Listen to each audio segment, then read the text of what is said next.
नमस्कार दोस्तों, आपके अपने YouTube channel S for study for goals पे मैं सुभाष वर्मा आप सभी लोगों का स्वागत करता हूं। दोस्तों, आज के इस वीडियो के माध्यम से हम नावा छोट जमींदार नामक खोटा कहानी पढ़ने वाले हैं, जिसके लेखक है चितरंजन महतो चित्रा। यह जो है छैयर कहानी गोच पुस्तक में प्रकाशित है। अब दोस्तों आप ध्यान दें कि छैयर कहानी गोच जो है उसके 4 कहानी आपके सिलेबस में मेंशन है। छैयर, हम जियब कैसे, बोने क्लोर और नावा छोट जमींदार। अब आपको आज की इस वीडियो के माध्यम से नावा छोट जमींदार कहानी लाइन बाय लाइन पढ़ाई जाएगी, लेकिन इससे पहले आप मेक श्योर करें कि नावा छोट जमींदार जो कहानी, यह जो कहानी है जिस पुस्तक में प्रकाशित हुई है छैयर कहानी गोच, उससे संबंधित बेसिक जानकारी, उस पुस्तक से संबंधित बेसिक जानकारियां आपको पता हो, और इसके जो लेखक है चितरंजन महतो चित्रा सर, उनसे संबंधित बेसिक जानकारियां आपको पता हो। तो आप यूट्यूब पे सर्च करिएगा कि खोटा कहानी या फिर खोटा पुस्तक परिचय या खोटा लेखक परिचय बाय सुभाष वर्मा, तो आपको वीडियोज मिल जाएगी। या फिर S for study for goals के टेलीग्राम ग्रुप में इनसे संबंधित जो जानकारियां, बेसिक नोट्स है, वह लिख के पीडीएफ के माध्यम से आप सबों तक जो है साझा कर दी गई, तो वहां से भी आप उसे पढ़ सकते हैं। अब आइए इस कहानी को हम लाइन बाय लाइन शुरू करते हुए देखते हैं कि क्या कुछ खास इस कहानी में, इस कहानी को समझेंगे और देखेंगे कि क्या इस कहानी से आपको एग्जामिनेशन में पूछी जा सकती है। तो कहानी कुछ इस प्रकार से शुरू हो रहा है कि अखरा एगो बैठकी नियर चौक जगह के कहत रौ दिने दिन दोपहरे हिंदे हुंदे ई घर ले उ घर ले निकली के लोग जुमाहत। आपको यहाँ पे अखरा का डिफिनेशन, बेसिकली यह जो पूरा पैराग्राफ है इसमें अखरा का डिफिनेशन लेखक चितरंजन महतो चित्रा सर ने दी है। यहाँ पे क्या बोल रहे हैं कि अखरा, इस शब्द को आप नोट कर लीजिए, जो अधिकतर कहानियों में आपको देखने को मिलेगा खोटा के या फिर जनजातीय वाले क्षेत्र, अगर आप जनजातीय वीडियोस देखते हैं तो उनमें। तो अब देखें कि अखरा एगो बैठकी नियर चौक जगह के कहत, अखरा का यहाँ डिफिनेशन देते हुए सर ने कहा है कि अखरा एक बैठकी नियर चौक जगह के कहा जाता है। वैसे जगह जहाँ आके लोग बैठते हैं या फिर कोई सामाजिक कार्यक्रम होता है गाँव का, उस जगह को क्या कहा जाता है? अखरा कहा जाता है। आगे देखिए इसका डिफिनेशन और दिया हुआ है, रौ दिने दिन दोपहरे हिंदे हुंदे ई घार ले उ घार ले निकली के लोग जुमात। रौ दिनों में यानी कि गर्मी के दिनों में हिंदे हुंदे से इधर उधर से जो लोग हैं दिन दोपहर आके वहां पे जुमात यानी कि जमा होते हैं। नेक्स्ट क्या है कि अवरी दिन महीना है पराय सांझे के जुटता, और अन्य दिनों में जो लोग हैं वह शाम के समय में आके यहाँ पे जुटते हैं। अपन अपन खेती बाड़ी बर व्यापार के सुख दुख सुनाहत। अपने अपने खेती बाड़ी, जो उनका एग्रीकल्चर वर्क है, तो अपना अपना खेती बाड़ी से संबंधित बातें या फिर उनका जो बिजनेस है, बर व्यापार, उनका जो व्यापार है, उनसे संबंधित दुख सुख को वह वहां पे एक दूसरे से साझा करते हैं। करम सोहराय और ऐसने सामाजिक कामे धामे, या फिर करम त्यौहार हो जाए या सोहराय त्यौहार हो जाए, तो करम सोहराय जैसे जो त्यौहार होते हैं, ऐसने जो सामाजिक काम धाम होता है, कार्य होता है, या फिर पर्वे, देखिए कोई भी तरह का जो पर्व होता है वह अखरा में कार्य व्यवहार हो, उनका जो कार्य व्यवहार होता है, जैसे कि अगर वहाँ पे पंडाल सजाना हो, यहाँ पे लोगों को नचवाना हो, या फिर वहाँ पे लोगों संबंधित होकर पूजा पाठ करना हो, तो उस प्रकार के जो कार्य होते हैं वह अखरा में होते हैं। वहीं पे आके लोग जो है जमा होकर इस प्रकार के जो कार्य व्यवहार पर्वों से संबंधित संपन्न करते हैं। जैसे रिसेंटली अभी कल परसों करम त्यौहार जो मनाया गया है, वह भी इस प्रकार से किसी अखरा नामक स्थान पे हुआ होगा। ठीक है, अब देखिए सर शिकायतों, यह जो जगह है, मतलब जाहिर है कि अगर लोग यहाँ पे आके जमा हो रहे हैं तो उस जगह पे ना सिर्फ सामाजिक कार्यक्रम होगा, ना सिर्फ बातें होंगी, एक दूसरे का बुरा चुगली होगा, वहां पे सर शिकायत भी होगा। तो यही देखिए कि अखरा में सर शिकायत भी हुए हैं, ले चुगली भी हुए, वहां पे सर शिकायत भी होता है, चुगली भी होता है, एक दूसरे की बातें इधर से उधर लोग करते हैं, और झर झंझट कर जगह यह रहे। और झर झंझट, जब लोग आपस में आके बातचीत करते हैं, एक दूसरे के विचारों से मतभेद हो जाता है, तो यहीं पे जो है इसी स्थान पे जो है झर झगड़ा यानी कि झंझट झगड़ा भी उत्पन्न हो जाता है। वैसी गांव ग्राम में और दारू मौत पी के डिंग हाका हाकी हिये हुए हैं। और क्या बोला जा रहा है कि ज्यादातर जो होता है गांव ग्राम में, जो ग्राम जो जगह होती है, मतलब गांवों में क्या होता है कि दारू मौत पी के जो लोग होते हैं ज्यादातर यहीं पे आके डिंग हाँकते हैं, यहीं पे आके बड़ी बड़ी बातें करते हैं। आगे क्या है कि गाँव में टोला पर पंचायती हिये हुए, और गांव में क्या होता है कि ग्राम स्तर पे जो पंचायती होती है, ग्राम स्तर पे जो लोगों का जो एक दूसरे का मतलब उनके बीच का विवाद का निपटारा किया जाता है, वह पंचायती के माध्यम से इसी अखरा नामक स्थान पे किया जाता है। तो वही आपको डिस्कस किया गया कि गांव टोला पर पंचायती हिये हुए हैं। नेक्स्ट देखिए इस पैराग्राफ में जो है बेसिकली आपको अखरा का डिफिनेशन दिया गया कि अखरा में क्या क्या होता है। तो अखरा एक बैठकी नियर चौक जगह के कहत दिन दोपहरे, यहाँ पे रौद दिनों में दिन दोपहरे लोग आके बैठते हैं, और अन्य दिनों में जो है शाम के समय में आके बैठते हैं। यहीं पे जो खेती बाड़ी से संबंधित, व्यापार से संबंधित जो है लोग बातचीत करते हैं। यहीं पे जो है सामाजिक कार्य होता है, जैसे कि करम त्यौहार या फिर सोहरा त्यौहार जैसे त्यौहार होते हैं। फिर क्या होता है कि यहीं पे जो है सर शिकायत होता है, चुगली होता है, झंझट होता है, और गांव के जो लोग हैं यहीं पे आके दारू मौत पीते हैं और बड़ी बड़ी बातें यहाँ करते हैं। और यहीं पे जो है गांव टेला का जो है पंचायती होता है, एक दूसरे का जो उनका बीच का जो मतलब मतभेद होता है उसका निपटारा होता है। अब देखते हैं दूसरे पैराग्राफ में क्या लेखक आपके समझ ला रहे हैं। तो दूसरा पैराग्राफ है दोस्तों कि यह लिखे सांझ के अखरा में जुटल रहे टोला पाड़ा के बूढ़ा जवान युवक। इसी तरह से एक दिन क्या था कि शाम के समय में टोला मोहल्ला के जो लोग थे, बूढ़ा हो या जवान हो या बच्चे हो, जो भी हो, वहां पे आके जुटल थे, यानी कि जमा हुए थे। आगे क्या है कि हिंदे हुंदे सर शिकायत, टोला पाड़ा देश दुनिया के समाचार हेल बादे। अब क्या कि हिंदे हुंदे यानी कि इधर उधर की बातें हुई, इधर उधर की शिकायतें हुई, उसके बाद टोला पाड़ा से लेके यानी कि उनका मोहल्ला से लेके बात राज्य तक पहुंची, देश तक पहुंची, उसके बाद दुनिया तक पहुंची और पूरे दुनिया के समाचार होल बादे। उठल चर्चा भ्रष्टाचार का, उसके बाद जो है अंततः चर्चा जो है वो भ्रष्टाचार का होने लगा, भ्रष्टाचार पर चर्चा होने लगी। फिर उठल शोषण कर और फिर पटहत्तर तुलना होने लगा, और फिर भ्रष्टाचार की भी जब बात हो गई तो शोषण का बातें होने लगी कि शोषण किस प्रकार से होता है, और उसका जो है तुलना होने लगा राजतंत्र कर शासन व्यवस्था और प्रजातंत्र कर शासन व्यवस्था से। देखिए यहाँ पे जो 75 सब आया है, यहाँ पे इसको एज ए कंपेरिजन यूज करना है, यहाँ पे तुलना के सेंस में यूज किया गया है। ऐसे 75 का और भी मतलब होता है जो आगे आपको इसी कहानी में भी देखने को मिलेगा। तो क्या हुआ कि इसी तरह एक दिन लोग यहाँ पे जमा हुए थे अखरा में, टोला पड़ा से लेके पूरे दुनिया के समाचार बात होने के बाद, उसके बाद भ्रष्टाचार की बात होने लगी, उसके बाद शोषण की बात होने लगी, उसके बाद तुलना होने लगा किसका, तो राजतंत्र कर शासन व्यवस्था और प्रजातंत्र कर शासन व्यवस्था के बीच तुलना होने लगा कि कौन अच्छा है और कौन बुरा है। देखिए आगे क्या हो रहा है कि कोई कोई राजतंत्र के दुहाई दिए लागला तो कोई कोई प्रजातंत्र के। अब क्या है, वहां पे बहुत सारे लोग जमा है, उन लोगों में बूढ़े हैं, जवान है, तो उनमें क्या है कि बहुत सारे जो लोग थे वह राजतंत्र की शासन व्यवस्था की तरफ से बोल रहे थे और बहुत सारे लोग प्रजातंत्र शासन व्यवस्था का दुहाई दे रहे थे, यानी कि उसका तारीफ कर रहे थे। अब क्या है कि ऐसने बुझा लग जैसे राजतंत्र और प्रजातंत्र के विषय ऊपर वाद विवाद चले लागल है, और जब उन लोगों के बीच बातचीत हो रही थी तो ऐसा लग रहा है जैसे कि राजतंत्र हो या प्रजातंत्र हो, शासन व्यवस्था दोनों की हो, तो उसके ऊपर जो है वाद विवाद हो रहा है। लोग आपस में बैठ के जो इधर से जैसे लग रहा है कि मानो इधर से कोई एक पक्ष बोल रहा है, उधर से कोई विपक्ष बोल रहा है, साथ में सामने आमने सामने लोग बैठे हैं और वाद विवाद एकदम चल रहा है, ऐसा प्रतीत हो रहा है। अब देखते हैं कि नेक्स्ट पैराग्राफ में क्या है। यहां तक तो यह बात थी। अब नेक्स्ट पैराग्राफ में देखते हैं कि यहाँ पे किस प्रकार से कहानी आगे बढ़ रही है।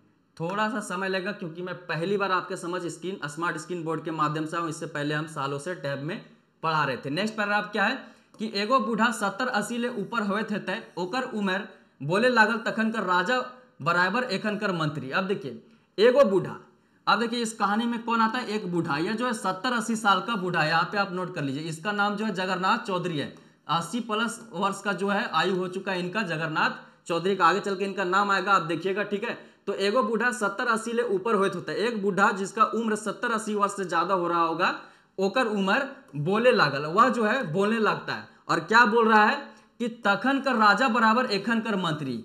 इस बूढ़े ने क्या बोला कि तब का जो राजा था उसके बराबर जो है अभी के मंत्री हैं। अब देखिए किस प्रकार से वो कंपेरिजन करता है राजतंत्र और प्रजातंत्र का। तो यहां देखिए तखन कर जमींदार, बोर जमींदार, छोट जमींदार, पेटी जमींदार माने डीसी कलेक्टर, एसडीओ, सीओ, कर्मचारी, दरोगा, पुलिस, सिपाही। अब देखिए किस प्रकार से कंपेरिजन है, इस कंपेरिजन को आप नोट कर लीजिएगा क्योंकि एग्जाम पॉइंट ऑफ व्यू से यह जो कंपेरिजन है वह वेरी वेरी इंपॉर्टेंट है। तो देखिए कि किस प्रकार से यह जो बूढ़ा व्यक्ति है उसने कंपेरिजन किया है पहले के शासन व्यवस्था को अभी के शासन व्यवस्था से। अब देखिए क्या बोल रहा है कि पहले का राजा है वह किसके बराबर है, अभी के मंत्री के बराबर। अब क्या है, पहले के जो जमींदार थे उनमें जो बड़ा जमींदार है वह क्या है, अभी का डीसी कलेक्टर है। जो छोटा जमींदार था वह अभी का क्या है, तो एसडीओ और सीओ है। और जो पेटी जमींदार था तब का वह आज का कर्मचारी, दारोगा, पुलिस, सिपाही से इसकी तुलना की गई है इस बूढ़े के द्वारा। अब देखिए आगे क्या है, अंग्रेजी सरकारें दरोगा सिपाही दरकार पड़े हेल। अंग्रेजी सरकार में जब अंग्रेजों का शासन था झारखंड क्षेत्र में या पूरे भारत में, तब क्या था कि दरोगा सिपाही का दरकार पड़ता था, यानी कि जरूरत पड़ता था। आगे देखिए राजक राजे दफादार गुड़ाए चौकीदार से काम चले हेले। अब जब राजा का समय था, राजतंत्र था, तो उस वक्त क्या होता था कि दफादार, गुड़ायत और चौकीदार से काम चल जाता था। यहाँ पे देखिए दफादार जो है आज का जैसे जमादार होता है पहले उसी प्रकार से दफादार होता था। यह एक निरीक्षक पद है जिसके अंतर्गत सेना की कुछ टुकड़ी होती थी, यानी कि कुछ लोग होते थे, उसे दफादार कहा जाता था, ठीक है। गुड़ायत तो आप समझते हैं, गुड़ायत एक ऐसी, झारखंड में गुड़ायत एक जनजाति भी है जो प्रोटो ऑस्ट्रेलाइट समूह से बिलोंग करती है, ठीक है। लेकिन इनका प्राचीन काल में इनका कार्य क्या होता था, तो पहरेदारी का काम होता था और इनके बदले इनको जो है कर मुक्त जमीन भी दी जाती थी। तो पहरेदारी जैसे महत्वपूर्ण कामों में जो है गुड़ायत जनजाति, गुड़ायत जाति जो है संलग्न होती थी। अब देखिए चौकीदार से तो आप सभी अवगत है कि चौकीदार किसी विशेष क्षेत्र में जो है मतलब एक प्रकार के सरकारी कर्मचारी होता है जो इंफॉर्मेशन को वहां तक सरकार तक पहुंचाता है, या फिर इस एक प्रकार से यह भी जो है चौकीदारी का कार्य यानी कि पहरेदारी का काम ही करता है। आगे देखिए इनसे जो है दफादार घोड़ादार चौकीदार से जो है काम चल जाता था किसका, राजग राज्य। लेकिन अंग्रेजी सरकारें चौधरी सामंत गंजू महतो ओहदार टिकट विकास कामे और सरकारी कामकाजे अंग्रेज सरकार के मदद करे वलन के पदवी रहन अंग्रेजी सरकार कर चमचा और बेलचा रहन। अब देखिए आपको क्या कहा जा रहा है कि अंग्रेजी सरकार में जो है चौधरी हो गया, सामंत हो गया, गंजू हो गया, महतो हो गया या ओहदार हो गया या टिकैत हो गया, जो अंग्रेजी सरकार में जो विकास कार्य संपन्न कराए जाते थे अंग्रेजों के द्वारा, सिर्फ शोषण ही नहीं होता था, बहुत प्रकार के विकास भी होते थे, बहुत सारी चीजें बनाई जाती थी। तो उस प्रकार के विकास कामों में जो इन लोगों का जो है इन लोग जो होते थे वह सरकार को मदद करते थे, अंग्रेजी सरकार को मदद करते थे। तो अंग्रेजी सरकारी काम काज अंग्रेजी सरकार के इन लोग जो है मदद करते थे। आगे क्या है, और इन लोगों का अच्छा खासा पदवी था, यानी कि इन लोगों की अच्छी खासी पदवी थी अंग्रेजी शासन व्यवस्था में, और इन्हें जो है अंग्रेजी सरकार का चमचा और बेलचा कहने का कार्य किया है किन्होंने, चितरंजन महतो चित्रा सर ने इस कहानी नावाछोड़ जमींदार के माध्यम से। यह तो यह पैराग्राफ थी। हम नेक्स्ट पैराग्राफ में देखते हैं कि क्या है। नेक्स्ट पैराग्राफ है दोस्तों कि बूढ़ा तनी ढेरे बूढ़ा बुजुर्ग है से ले कोइयो कोनो रोक टोक नी करे थी। अब जो यह बूढ़ा जगन्नाथ चौधरी यह कुछ ज्यादा ही बूढ़ा था, 70-80 प्लस इसकी उम्र हो रही थी। तो वही बोला जा रहा है कि बूढ़ा तनी ढेरे बुजुर्ग रहे से ले कोइयो कोनो रोक टोक नी करे थी। इसीलिए चूंकि यह बहुत बूढ़ा था, इसीलिए इसका जब यह बोलना शुरू करता था, जैसे कि यहाँ पे यह अपना बात बताया, तो कोई भी रोक टोक इसका नहीं करता था, लगता था कि हाँ भाई अनुभव से बोल रहा है। अब देखिए सो बूढ़ा के कहानी कहल तरी ओकर अनुभव सुनेला। अब क्या है कि सो बूढ़ा के कहानी कहल तरी, जब बूढ़ा कुछ बोलता था तो उसको जैसे लगता जैसे वो स्टोरी टेलिंग कर रहा है, तो सभी जो लोग हैं उसके अनुभव को बैठ के ध्यानपूर्वक सुना करते थे। आगे क्या है कि बूढ़क समाजे इज्जत समान मान मर्यादा रहे सेले नातियों पोता कोई हंसी मजाक नहीं करल थी। इस बूढ़े का जो है समाज में मान मर्यादा था, ठीक है, इज्जत सम्मान था, इसीलिए नातियों पोता यानी कि छोटे छोटे जो बच्चे थे वह भी उसके साथ मजाक नहीं करते थे, हंसी मजाक नहीं किया करते थे। अब देखते हैं नेक्स्ट पैराग्राफ में क्या है। थोड़ा सा पैराग्राफ जो है ऊपर हमें अपना PDF लाना होगा, थोड़ा सा वेट करना होगा और हमारा वीडियो शुरू। आगे क्या है कि एगो बीड़ी धरा के एक दू टान टानी के फैर बोले लागल। अब जो यह बूढ़ा है 80 प्लस साल का, यह बीड़ी पी रहा है। अब क्या करता है, एगो बीड़ी धरे ले, एगो बीड़ी धरा, आप जानते हैं बीड़ी जो है चिरचिरिया पत्ता केंदो पत्ता का बनता है, ठीक है। अब यह एगो बीड़ी धराया और उसका एक दो टान लिया, एक दो बार पिया टाना, उसके बाद बोलना शुरू किया, मतलब कि कहानी कहना यह बूढ़ा शुरू किया। क्या बोल रहा है सो सुनिए।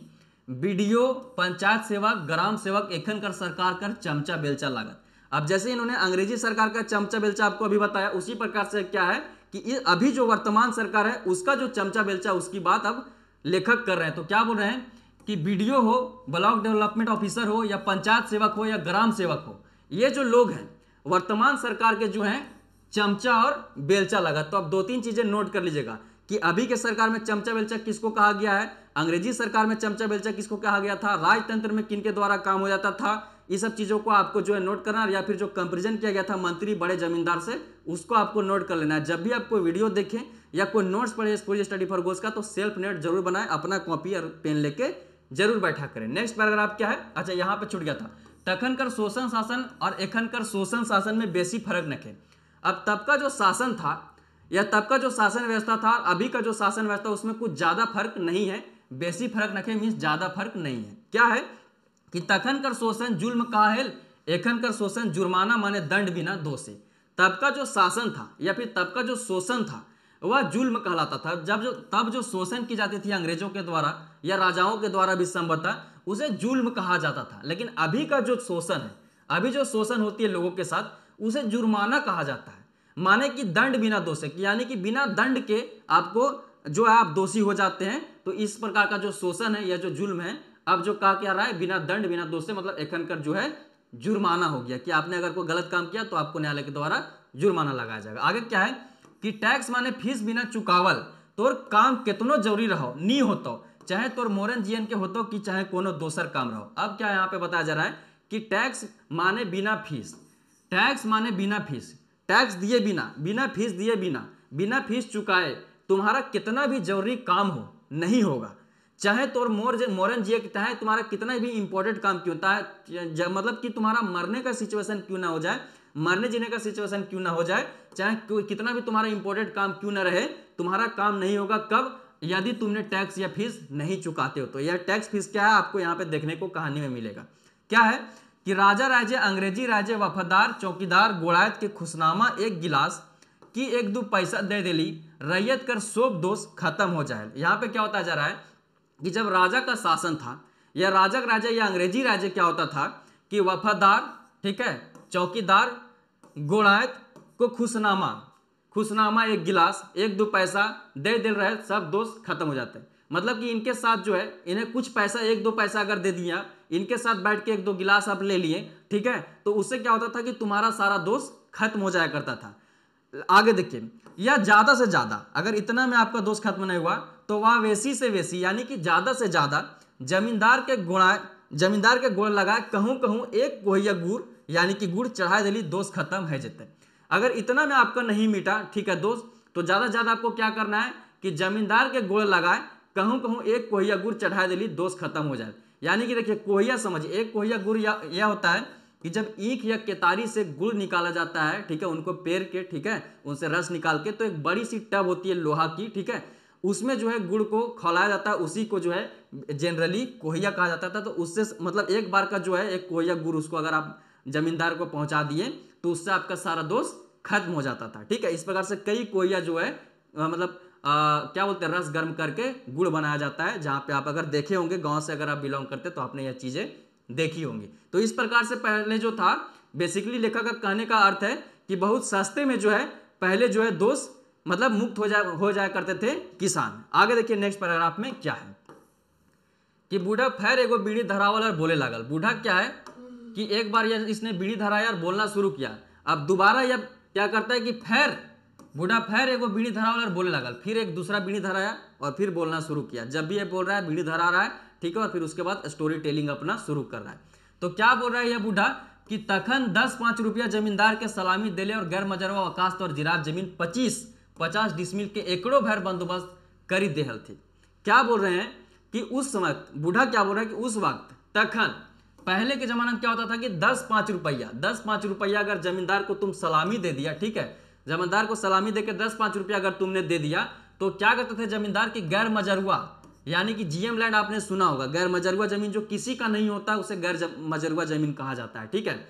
या फिर वकास्त या जिरात जो जमीन होता था या 25-50 डिसमिल का हो या एकड़ का एकड़ जो है बंदोबस्त कर दिया जाता था किसानों को, किसके द्वारा, जमींदार के द्वारा। लेकिन यहाँ पे आप देखिए जैसे आपको यहाँ 2-3 चीजें समझने की जरूरत है। वकास्त और जिरात थोड़ा सा आपको परेशान कर सकता है, तो यहाँ पे आप समझिए। सबसे पहले आप इस जिरात को समझिए। जिरात वैसी जमीन को कहा जाता था जो जमींदार के अंतर्गत होती थी, जो जमींदार की अपनी जो निजी जमीन होती थी जिसपे जमींदार खुद से खेती करवाता था, वह जिरात जमीन होती थी। लेकिन वकास जमीन वैसी जमीन है जो जमींदार के प्रयास पर्यंत यानी कि जमींदार के खुशी से किसानों को दी जाती थी। वैसी जमीन जो जिन जमीनों पे किसानों का वैधानिक अधिकार नहीं होता था, किसान बस उस पर कब्जा करके जो 3 साल से पड़ती है, ऐसे जो पड़ती जमीन उस पर कब्जा करके खेती कर रही है, तो वैसी जमीन को वकास जमीन कहा जाता है। इसीलिए बिहार में जो है वकास आंदोलन भी हुआ था, अगर आपको याद हो तो इस प्रकार की जमीन को वकास कहा जाता था। तो यह जिरात और वकास आई होप कि आपने समझ गए होंगे। तो इस प्रकार की जो भी जमीन थी, बेसिकली कहने का मतलब था कि जो फ्री फंड की जो जमीन होती थी, जो जमींदारों के अंतर्गत होती थी, जो जमींदार दे सकते थे किसानों के भलाई के लिए, वह किसान बस उसको ऐसे ही 10-5 रुपया सलामी देने पे दे दिया करते थे। लेकिन आगे देखिए कि क्या बताया जा रहा है। एखन वैसन जमीन बंदोबस्ती में कर्मचारी सीआई सीओ एसडीओ तक के सलामी नहीं घूस दिए पड़े। लेकिन अब क्या है कि ऐसे जमीन के लिए न सिर्फ आपको यहाँ पे देखिए एखन वैसने जमीन के लिए, वैसे जमीन के बंदोबस्ती के लिए न सिर्फ आपको सीआई बल्कि सीओ एसडीओ तक सलामी नहीं घूस दिए पड़ते, आपको घूस दिया पड़ेगा। इतने सारे जो लोगों को जो है आपको अपने समझ रखना पड़ेगा घूस देके। महीना 2 महीना साल 2 साल तक ओखिन कर पाछू गुड़त रहे पर हैं। न सिर्फ घूस देना पड़ेगा बल्कि आपको महीना 2 महीना, न सिर्फ महीना 2 महीना बल्कि यह कोई निश्चित समय नहीं कि कब तक जो उनके साथ आपको गुड़त रह पड़ेगा, यानी कि पीछे पीछे आपको घूमते रहना पड़ेगा।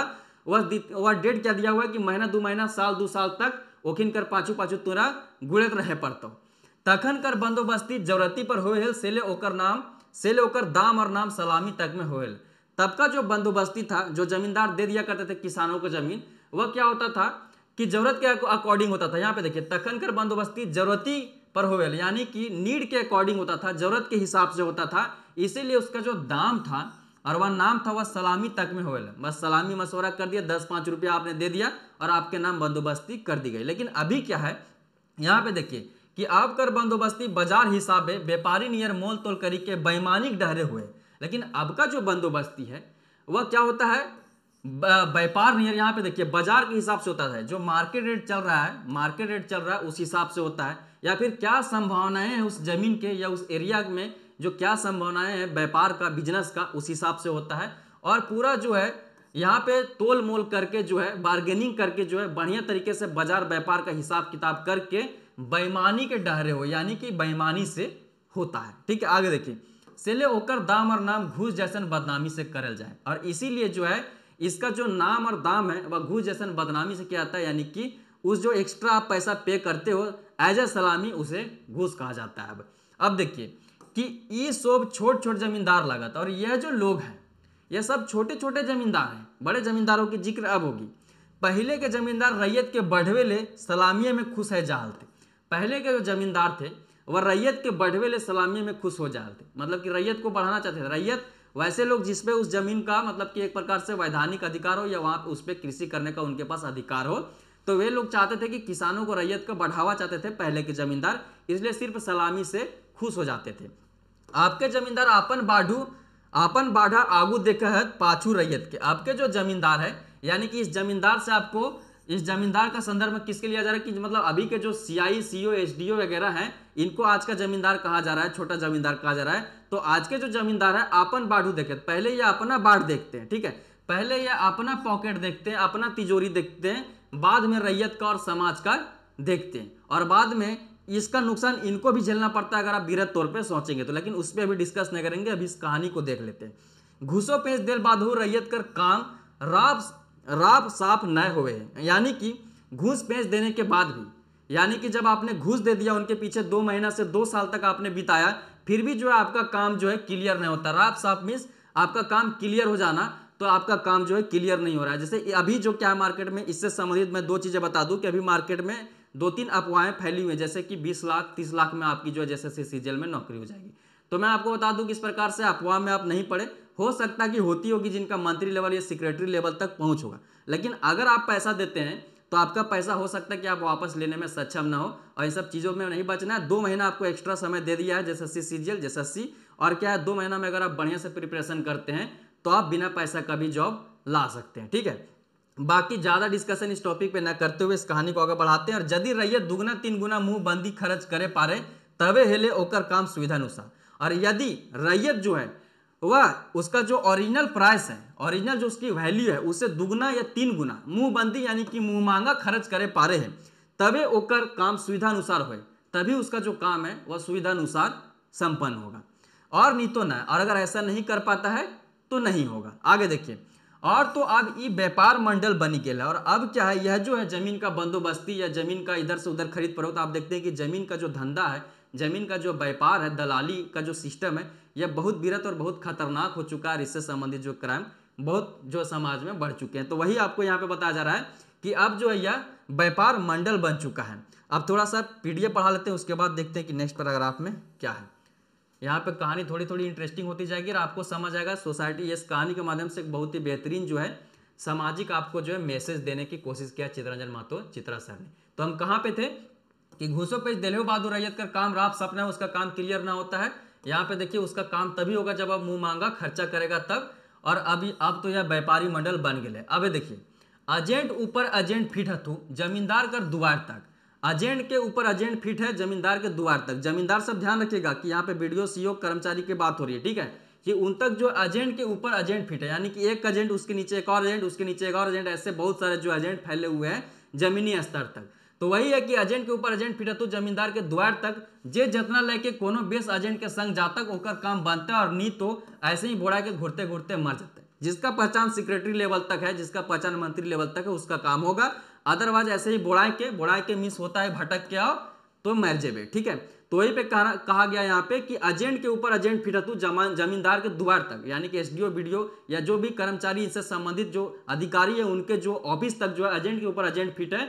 और जिसका एजेंट जे जितना लेके, यानी कि जो ज्यादा रिश्वत, जिसका जितना बड़ा मिठाई का डब्बा होगा वो उस हिसाब से जो जे जितना लेके बेस एजेंट जिसका, और सिर्फ ना सिर्फ पैसा बल्कि आपका एजेंट भी बढ़िया होना चाहिए। तो जो जितना अच्छे एजेंट के साथ जितने ज्यादा पैसे के साथ वहां उनके समझ जाएगा उसका ही काम बनेगा।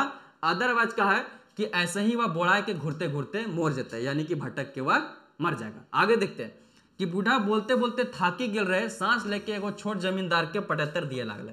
अब बूढ़ा जो था वह बोलते बोलते थक गया। जैसे मैं आपको थका थोड़ा सा महसूस हो सकता हूं, क्योंकि पहली बार स्मार्ट स्क्रीन पे है तो थोड़ी सी हो सकती है प्रॉब्लम। तो बूढ़ा क्या है कि बूढ़ा बोलते बोलते थाकी गिर रहे, सैले एगो छोट जमींदार के पटहत्तर दिए लगले। यहाँ पे जो ये पटहत्तर शब्द आ गया, इसका मतलब यहाँ पे एग्जाम्पल होगा, उदाहरण होगा कि अब जो बूढ़ा बोलते बोलते थक गया, उसने पूरा बुराई किया पहले के शासन व्यवस्था और अभी शासन व्यवस्था और किस प्रकार से जमींदारी उपरता चल रहा है जमीन के व्यापार में, यह पूरा जब बूढ़ा ने एक्सप्लेन किया तो उस उतनी सारी बातें बोलते बोलते जो है बूढ़ा वह थक गया। ठीक है, अब क्या करता है कि सांस लिया, ठीक है, और एक छोट जमींदार के पटहत्तर यानी कि उदाहरण दिया लगा। अब क्या है, ये किसी एक पार्टिकुलर कहानी को बूढ़ा सुनाने वाला है। अब देखिए बूढ़ा जगन्नाथ चौधरी, इस नाम को आप नोट कर लीजिए, वेरी वेरी इंपॉर्टेंट। देखिए कैरेक्टर में यानी कि पात्र यानी कि पात्र परिचय आप देखिएगा किसी कहानी का, जो कि बहुत ही इंपॉर्टेंट होता है, वहां से डायरेक्टली क्वेश्चन पूछा जाता है।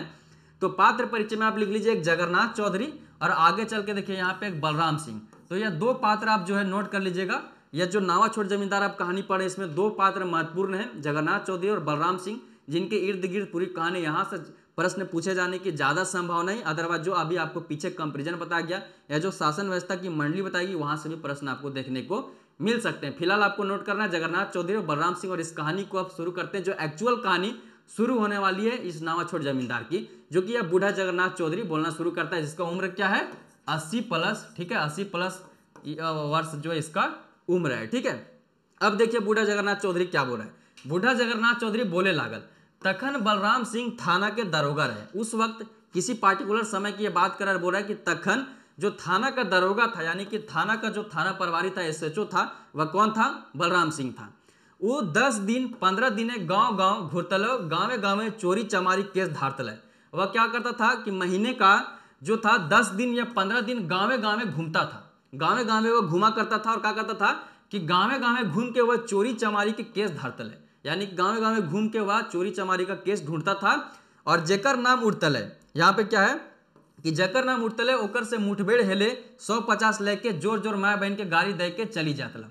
और जिससे मुठभेड़ हो जाता, जो पकड़ा जाता था चोरी चमारी के केस में, उससे क्या करता था कि उससे मुठभेड़ करता था, यानी कि उससे मारपीट करता था, और 150 एज ए घूस लेके जोर जोर से माय बहन के गाड़ी, यानी कि जो माय बहन के गंदी गंदी गालियां देख के वह जो है चला जाया करता था। आगे क्या है कि जे असल चोर रहती ओकरा लई धमका के छोड़ी दे, और जो असली चोर हुआ करते थे उसे सिर्फ धमका के छोड़ दिया करता था, उन्हें कुछ नहीं करता था। ठीक है, तो यह यहाँ तक की बातें। आगे देखते हैं कि नेक्स्ट पैराग्राफ में क्या है इस कहानी में आपको देखने को मिलता है। तो देखिए यहाँ पे किस प्रकार से कहानी बढ़ रहा है कि वह क्या था कि जो असली चोर थे उनको सिर्फ धमका के छोड़ दिया करता था, और आगे क्या है कि बिन दोषी 100 सबके धारी बांधी के थाना हजाते ढुकाए देहलन। और क्या था कि जो लोग, वैसे लोग जो निर्दोष हुआ करते थे, जो सीधे लोग, साउथ मिस होगा सीधे लोग या फिर सीधा। ठीक है, तो साउथ यानी कि जो सीधे लोग हुआ करते थे, ठीक है, जो निर्दोष लोग हुआ करते थे, उन्हें क्या करता था कि पकड़ता था, ठीक है, धरता था और बांध के थाना हजाते ढुका, थाना में उसको ढुका दिया करता था। आगे है कि ओकर पीछा छोड़वैया जे जातल ओकर से 150 लेतल और थाना से छोड़ी देतल। अब क्या है कि उनको छुड़ाने के लिए जो लोग थे उनके पीछे जाया करते थे, उनका फैमिली मेंबर हो गया, उनके परिवार के कोई व्यक्ति हो गए, ठीक है, तो अगर उन्हें छुड़ाने के लिए, उनको छुड़वाने के लिए पीछे से अगर थाना जाते उनको छुड़वाने के लिए, तो क्या करता, उनसे 150 फिर उनसे घूस लिया करता, ठीक है, और उसके बाद जो है छोड़ देता। लेकिन क्या था कि जे नी देतल थी, वैसे लोग जो 150 नहीं देते थे या 150 देने में भी असमर्थ हुआ करते थे, ओकर ऊपर हिंदे हुंदे के झूठों केस लादी के जेले भेजवाता है। उसका ऊपर क्या करता था कि इधर उधर का जो झूठों का केस था, जो पहले जो उसके मित्र वगैरह हुआ करते थे या जो असल चोर हुआ करते थे जिन्हें वह छोड़ दिया करता था, उनका केस इन पे मर के जो है झूठ सच का उन पे केस बना के जो है उन पे जो केस लाद के जेल उन्हें भेजवा देता, यानी कि जेल भिजवा देता था। आगे देखिए कि नाना रकम ओकर नामे चोरी डकैती की केस लदा जाता, और नाना रकम यानी कि विभिन्न प्रकार के, बहुत प्रकार के जो है झूठ मूठ का जो है, ठीक है, चोरी डकैती का केस उसके ऊपर लाद के, चोरी डकैती का केस उस पर लाद के और उन्हें जो है जेल भेज देने का कार्य किया करता था। कौन? बलराम सिंह। आगे देखिए कि बेचारा बिन गुनाह जेल खटता था। वैसे लोग जिनको यह जेल भेजा दिया करता था वह बिना गुनाह के जेल खटते थे बेचारे लोग। आगे है कि ओकर परिवार के इतना संभारत नहीं रहते कि ओकरा केस लड़ी के जेले से बहरवाती। अब देखिए आप सभी जानते हैं कि न्यायालय की जो व्यवस्था है वह काफ़ी मतलब संगीन व्यवस्था है। अगर आप एक बार न्यायालय चले जाते हैं तो बहुत सारी पैसा आपकी खर्च हो जाती है वकालत में। तो वहीं पे यहाँ पे समझाने की कोशिश कर रहे हैं चितरंजन महतो चित्रा सर कि वैसे लोग जिनका संभारत नहीं था, जिनकी एबिलिटी नहीं, एफिशिएंसी नहीं था कि उनके लोगों को जब जेल भेज दिया बलराम सिंह तब उसको छुड़वा ले जेल से केस लड़के, तो वैसे लोग जिनका संभारत नहीं रहता था जो केस लड़के जेल से अपने लोगों को बाहर करने में सक्षम हो, वैसे लोगों क्या होता था, वैसे लोगों के साथ क्या होता था, तो जिंदगी भर बेचारा ई जेले खटी के रह जाता। वैसे लोग क्या होता था कि जिंदगी भर जो है वह उसी जेल में खटते हुए अपना जीवन मतलब बिता दिया करते थे। आगे क्या है दोस्तों कि बलराम सिंह दारोगा कर साइड गाइड छोटका चोर चुहार से लेके बोर बोर डकैत लूटमार करे वाला बनिया व्यापारी से लेके बड़का बड़का काला बाजारी धंधा करे वाले संगे रहे। अब जो यह बलराम सिंह था इसका 60 गार्ड जो था, इसके जो कमीशन फिक्स थी वह किससे था, तो इसका देखिए जो दारोगा है आपका बलराम सिंह, इसका जो 60 गार्ड है वो किसके साथ है, छोटे से छोटे चोर चुहार से लेके बड़े से बड़े डकैत लूटमार करे वाला बनिया व्यापारी से लेके बड़का बड़का काला बाजारी यानी कि करप्शन करने वाला, ठीक है, इस प्रकार के कार्य करने वाले जो लोग थे उनके संग जो इसका 60 गार्ड था। जो भी अवैध प्रकार के जो चीजें होती थी, ट्रांसपोर्टेशन होता था, ठीक है, उनसे जो है इनका जो है मतलब सबसे इसका कार्ड मतलब जो था वह 60 गार्ड था। चाहे वह छोटा चोर हो, बड़ा चोर हो, कोई लूट मार करने वाला, डकैती करने वाला, कोई व्यापारी हो, बनिया हो, या फिर काला बाजारी करने वाला जो लोग होते हैं, जो स्मगलिंग करते हैं, उन सभी लोगों से जो इसका था 60 गार्ड था। आगे देखिए सेठ मरवारियों कर आगू आगू रहलथिन उ पाछू पाछू, और जो क्षेत्र के सेठ मरवारी थे, अमीर लोग थे, उनके साथ भी इनका 60 गार्ड था और वह आगे आगे रहते थे और पीछे से जो था यह बलराम सिंह रहता था उन्हें सपोर्ट करने के लिए।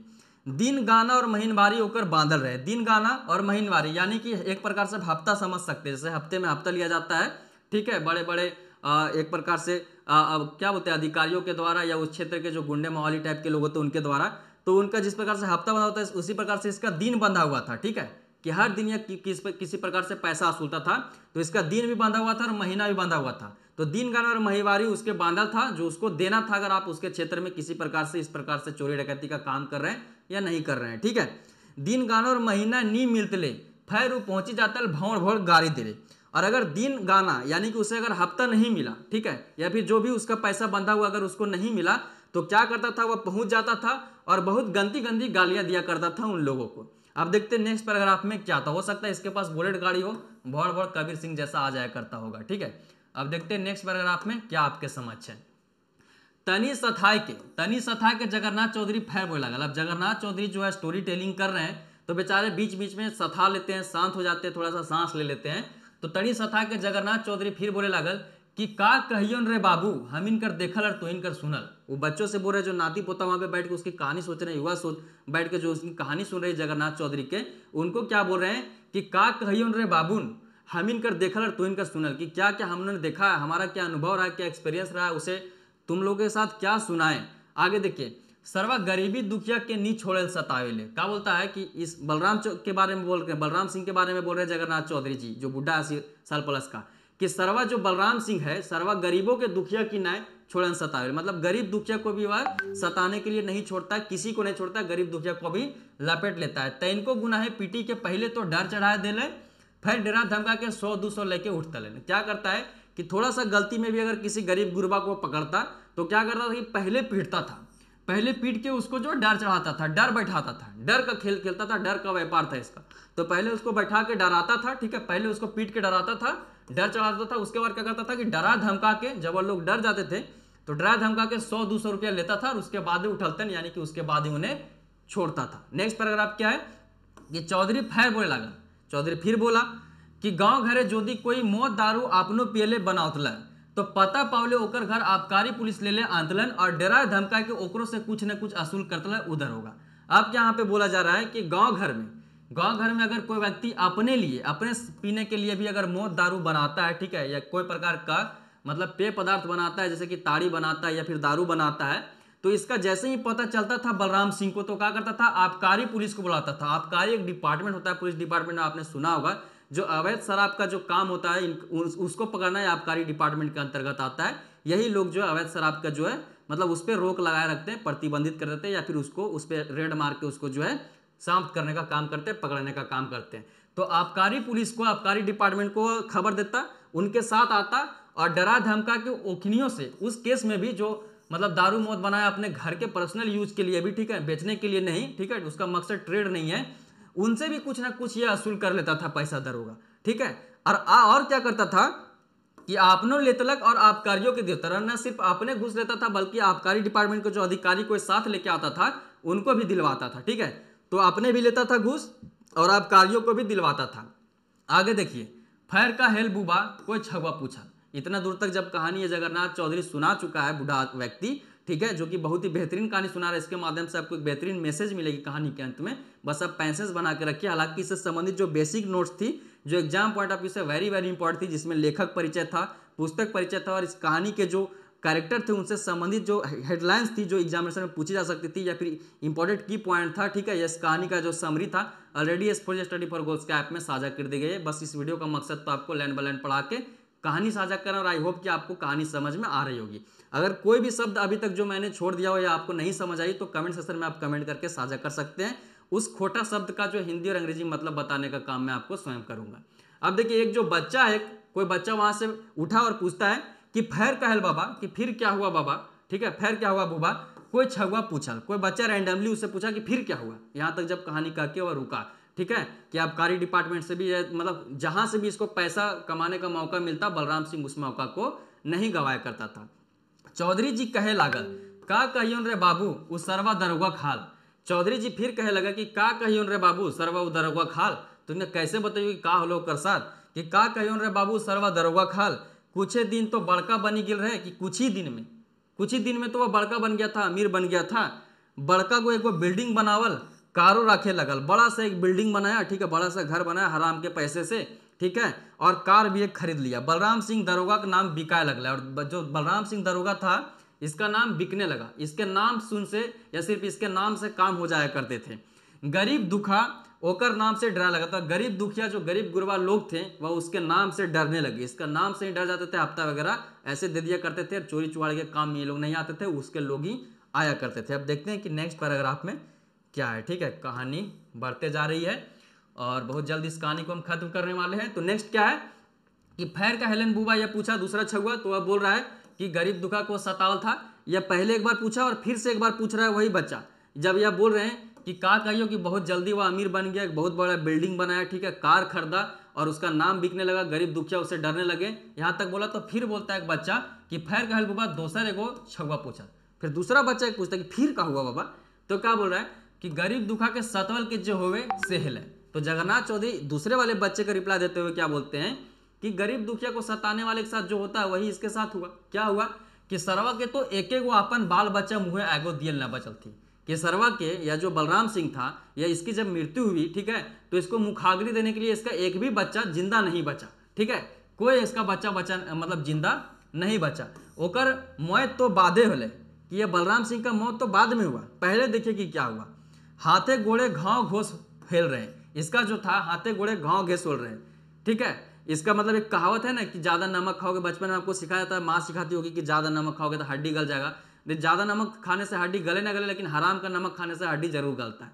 तो वही बलराम सिंह के साथ हुआ, ठीक है, कि वह हराम का खाते खाते मतलब लोगों को, मासूम लोगों को, ठीक है, या गाँव गरीब गुरबा लोगों को जो है चूसा करता था, उससे जो पैसा जमा किया करता था, जिससे घर बना लिया, बहुत बड़ा बिल्डिंग कार बना लिया। तो उसके साथ भी वही हुआ जो हमेशा लोगों को सताने वाले लोगों के साथ जो होता है वही हुआ। क्या हुआ कि इसका तो मृत्यु बाद में हुआ, उससे पहले इसका जो है बेटा मर चुका था, कोई न बचा था। लेकिन इसके साथ पर्सनली क्या हुआ कि हाथे गोड़े, हाथ पैर में इसका क्या था, घाव घोस हो गया था। घाव घोस हो गया था, गोटे शरीर होकर पानी चढ़ी गिर रहे, पूरा शरीर में इसका पानी चढ़ गया था। इसका मतलब पूरे शरीर में घाव घोस हो गया था। तो इसको आप इंपॉर्टेंट कर लीजिएगा, ठीक है, कि जगन्नाथ चौधरी के साथ क्या हुआ था, ठीक है। तो उसके मतलब किस बीमारी से मरा था, तो पूरे इसके बदन में जो है घाव घोस हो गया था, पानी चढ़ गया था। आगे देखिए, ओकर बेटा पुतो ओकर मोरल आगुए आपने कार गाड़ी एक्सीडेंटे जहीं तहीं मोरल रहती। अब देखिए, आपसे यह भी पूछा जा सकता है कि जो जगन्नाथ, ठीक है, बलराम सिंह जो था दरोगा, ठीक है, उसके जो बेटा पुतो थे उनकी मृत्यु किस प्रकार से हुई थी। तो इनका जो बेटा जो यह बलराम सिंह है, ठीक है, इसके बेटा का जो मृत्यु हुआ था, बेटा पुतौ का, यानी कि बेटा और उसकी पत्नी का जो मृत्यु हुआ था, किस प्रकार से हुआ था। तो जगन्नाथ चौधरी के मरने से पहले ही इसके बेटा और पुतौ का जो मौत था वह कार एक्सीडेंट में जहीं तहीं मोरल रहा थी, ठीक है, कार एक्सीडेंट में हो गया था। बेचारी बलराम सिंह दरोगा बहुत शौक दिने घूस पेंच लूट खसोट चोरी चमारी पैसा से खूब शौक मौज कर ले रही। अब क्या था कि बेचारी जो बलराम सिंह की जो पत्नी थी, वह जब बलराम सिंह पूरा जमाना और लूट खसोट करके अथाह पैसा लाते रहा तो क्या की, ठीक है, कि उसके पैसे से ये पूरा एंजॉय किया करती थी बलराम सिंह की पत्नी, ठीक है। क्या करती थी कि बलराम सिंह का जो घूस पेंच लूट खसोट चोरी चमारी का जो पैसा था उससे खूब मौज अपना पूरा करती थी। बड़े बड़े मॉल जाया करती होगी, अच्छे अच्छे महंगे महंगे कपड़े पहनती होगी। जैसे कि आपने रिसेंटली जो आपके यहाँ इंजीनियर एक पकड़े गए झारखंड में, या फिर जो IAS ऑफिसर पकड़े गए, तो इंजीनियर साहब के घर से बहुत ही ब्रांडेड कपड़े निकले थे ऐसे फेंके हुए। तो उस प्रकार से क्या था कि पूरा शौक मौज ये करते होंगे, ठीक है, अपनी स्तर से जो भी है शौक मौज कर पाती होगी एज अ लेडीज वह करती होगी। बीतल दिन याद करी के कांदे लिख। अब क्या है कि अब इसका तो परिस्थिति बदल चुका है। एक समय था कि इसके पास सब कुछ था, बलराम सिंह हर शौक इसका पूरा कर रहा था, लेकिन वर्तमान में इस बेचारे के साथ क्या हुआ कि इसका बेटा जो पुतौ है, यह बेचारी जिंदा ही, और इसका बेटा पुतौ जिससे जनरली माएँ अपने बेटा सबसे ज्यादा प्रेम करती है, तो इसका बेटा पुतौ इसका आंख के सामने कार एक्सीडेंट में मर चुके हैं। इसका पति मरने के कगार में, घाव घोस हो चुका, पूरा बॉडी में पानी चढ़ चुका है, यह भी कभी भी निकल लेगा। तो यह क्या करती है कि अपने पुरानों दिनों के याद करके, पुराने दिनों के शौक मौज को याद करके कांदे अली यानी कि रोती है। आगे देखिए कि क्या हो रहा है इस कहानी में। यहाँ पे देखिए थोड़ा सा पैराग्राफ बचा हुआ कहानी खत्म होने के। उसकी पत्नी जो है पुराने दिन को याद करके रो रही है। रात भाई गिल रहे सेले सोप छुआ उठी उठी अपन घर जा लगला। अब क्या है कि रात हो गया था। यह जगन्नाथ चौधरी जी कहानी जब सुना रहे हैं तो कहानी सुनाते सुनाते रात होगी। इन्होंने पूरा जो है पहले राजतंत्र, प्रजातंत्र, अभी का जो जमीनों का जो बिकता है या जो बंदोबस्ती होती है वह कहानी सुनाया। फिर जगन्नाथ ये दरोगा बलराम सिंह, अत्याचारी दरोगा बलराम सिंह की कहानी सुनाया। तो काफी देर हो गया, तो वही बताया जा रहा है कि रात भय गेल रहन, रात हो गया था इसीलिए सब छुआ उठी उठी अपन घर जाए लगला। और बूढ़ा जगन्नाथो आखरा ले उठी के अपन घर सुते ले चली गया। और जो बूढ़ा जगन्नाथ था, बूढ़ा जगन्नाथ भी अखरा से उठी के अपन घर सुते ले चली गई। यह जो कहानी था वह अखरा में सुना रहा था जगन्नाथ चौधरी, और अखरा सुन भय गेल। अब जब अखरा से सभी लोग उठ के चले गए अपने अपने घर, जो भी वहां पे छुआ बैठे हुए थे, युवा बैठे हुए थे, और अंततः जो है जगन्नाथ बूढ़ा जगन्नाथ चौधरी था वह भी उठ के वहां चला गया। तो जो है अखरा सुन हो गया और यह कहानी खत्म हो गई। और आई होप कि यह कहानी आपको पसंद आई होगी। जो लाइन बाय लाइन मैंने आपको समझाने की कोशिश की है, यह कहानी आपको समझ आई होगी। कहीं भी इस कहानी में किसी भी शब्द या सेंटेंस को लेके कोई भी आपको कंफ्यूजन हो तो आप कमेंट सेक्शन में कमेंट करके हमारे साथ साझा कर सकते हैं। ठीक उस प्रकार से जैसे हमारी जो पुस्तक आई है प्रैक्टिस सेट की, खोटा प्रैक्टिस सेट की, अगर उससे संबंधित भी आपको कोई कंफ्यूजन हो, कोई प्रिंटिंग एरर हो, ठीक है, कोई प्रिंटिंग मिस्टेक हो गई तो वह मेरे साथ आप साझा कर सकते हैं। आप डायरेक्टली भी मुझे टेलीग्राम पे मैसेज कर सकते हैं, या फिर आप टीम एस्पोर्जिक के साथ भी संपर्क करके अपनी परेशानियां हल कर सकते हैं। मैं आपको टीम का पहले नंबर लिखता हूं, उसके बाद मैं आपको बताता हूं कि क्या आपके इंपॉर्टेंट है आपके लिए। तो सबसे पहले आप नंबर लिखिए 8986772733। यह एस्पोर्जिक स्टडी फॉर गोल्स रांची का ऑफिशियल नंबर है। इसके माध्यम से आप हमारे साथ जुड़ सकते हैं, हमसे बातें कर सकते हैं, जो भी आपकी समस्याएं हल की जाएगी। और जो भी पुस्तक से संबंधित बातें हैं, जो अपकमिंग हमारे बुक्स है उससे संबंधित बातें आप जानकारी ले सकती हैं, या जो कोर्स में को जो कुछ पार्ट बचे हुए हैं, जैसे कि हमारा जो यह कंप्लीट कोर्स खोटा कोर्स है, यह जो कोर्स है इसमें आपको पोएम सेक्शन बची हुई है, हमें पता है, ठीक है।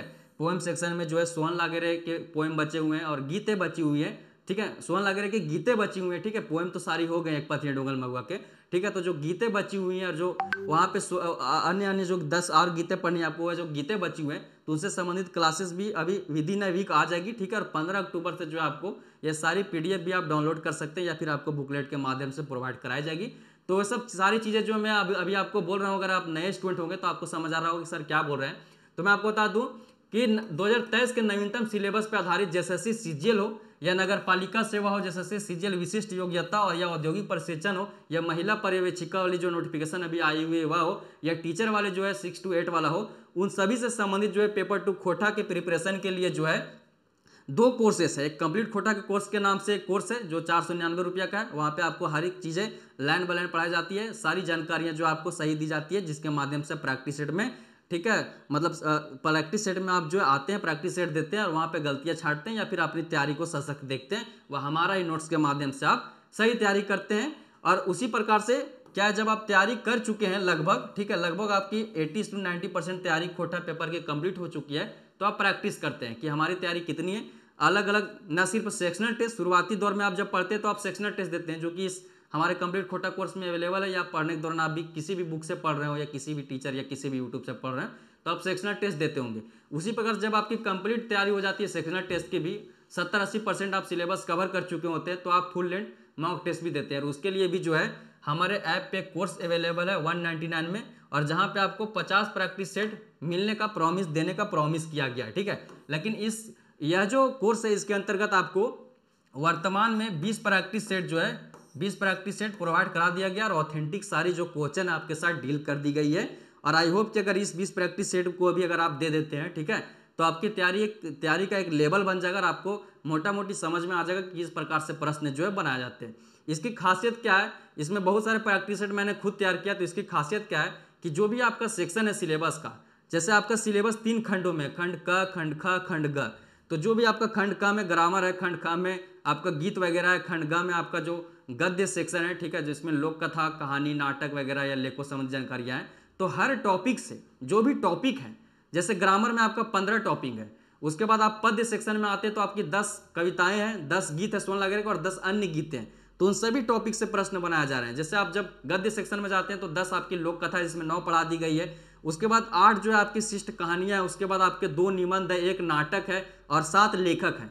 तो इन सबसे मिला जुला के प्रश्न बनाया जाता है, एक मतलब बहुत बेहतरीन तरीके से प्रश्न बनाया जाता है, और वह आपके समझ प्रैक्टिस सेट के माध्यम से S project study for goals के माध्यम से दी जाती है, जहाँ पे 20 प्रैक्टिस सेट अवेलेबल है। और रिसेंटली एक बुक आया था, उस बुक में भी इसी प्रकार से चीज़ें दी गई थी।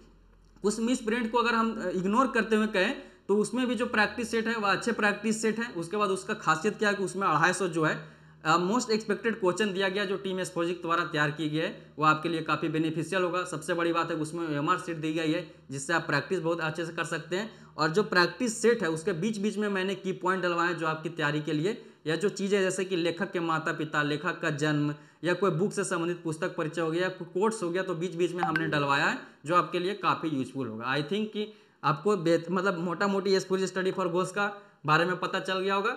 तो फिलहाल आपको यह करना है कि यह कहानी आपको समझ में आया कि नहीं, किस प्रकार से कहानी चली। अगर कहीं कुछ छूट रही होगी तो पहली बार मैंने स्मार्ट स्क्रीन पे क्लास ली है, तो मैनेज कर लीजिएगा और बाकी कमेंट सेक्शन में कमेंट कर दीजिएगा। नेक्स्ट जो है हम जीएफ कैसे जो है कहानी है, इसी छैयर कहानी गोच की, उस पर वीडियो आएगी।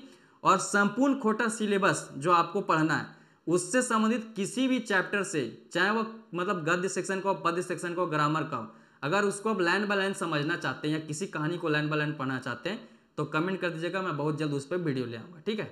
अंततः वीडियो में यहाँ तक बने रहने के लिए, ध्यानपूर्वक सुनने के लिए बहुत बहुत धन्यवाद।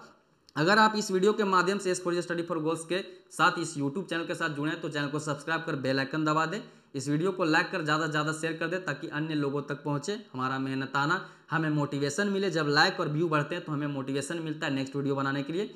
तो इसलिए वीडियो शेयर भी करना है। एटलीस्ट आप 5 व्हाट्सएप कॉन्टैक्ट जो आपके खास हो उनके साथ साझा करिए, स्टेटस लगाइए, ठीक है, जिस माध्यम से भी आप सपोर्ट कर सकते हैं टीम एस4 जी को सपोर्ट करिए। और टेलीग्राम से जुड़ जाइए, टेलीग्राम पे जो है फ्री PDF और लिंक वगैरह प्रोवाइड कराई जाती है। बाकी मिलते हैं नेक्स्ट हम जीएफ कैसे वाले लेक्चर वीडियो में, तब तक के लिए जय हिंद, जोहार झारखंड।